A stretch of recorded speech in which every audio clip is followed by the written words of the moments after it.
Let's teach our kids to be more independent outside. Here at True Balance Karate, we have our Partner in Parenting series. It's our partner in parenting to raise independent kids. This month's challenge is to build some independence outside.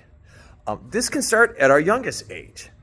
We understand that by 15, when our child is in driver's ed, by 16, when they're driving alone, they're going to need to be able to navigate themselves around the world and figure out how to get places.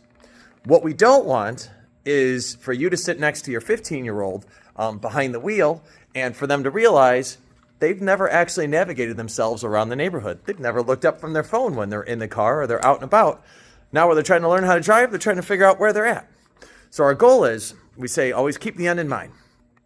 Our goal is to start to build some independence in that. Starts out with young kids. We would, when our kids were little, we would get to a stop sign. We would ask them if it was safe to cross the street, always reminding them to look both directions. Ask them to try to direct us to the park. When you're at the park and at the playground, you can stay back a little bit and let your kid navigate themselves around it.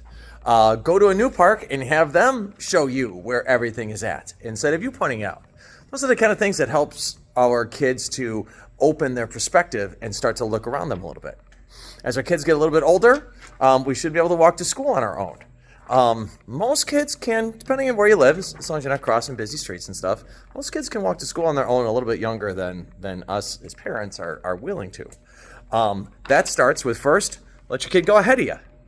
If you've already gotten to the stage where you trust them when they cross the street because you've went through that lesson for some years, let them go ahead of you a little bit, and then you can slowly back off. If you're close enough, let them go to school alone. It's also good to have a neighborhood kid. We had one, he was maybe 2 blocks away, and I remember following my guy on my bike while he rode his bike there, and we did it a couple of times. I would watch him to make sure that he did it safely, and then we decided he could do it alone. As we get a little bit older, it's fine to, junior high age, upper grade school, kids want to get dropped off downtown here and go around to the shops.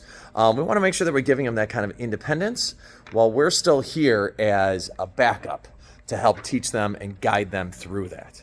I think the thing to remember with all of this is it is always easier to do it for them.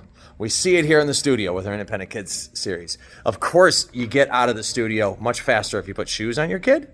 But when parents actually take the time, which is frustrating and it's hard, when they take the time and let their kids learn that independence, they wind up much earlier in life being a kid that's ready to face the world. So let's take these last couple of warm days that we have before we're all shut in for the winter and follow your kids. Start to teach them a little bit of independence while they're outside. Thanks. We'll see you on the mat.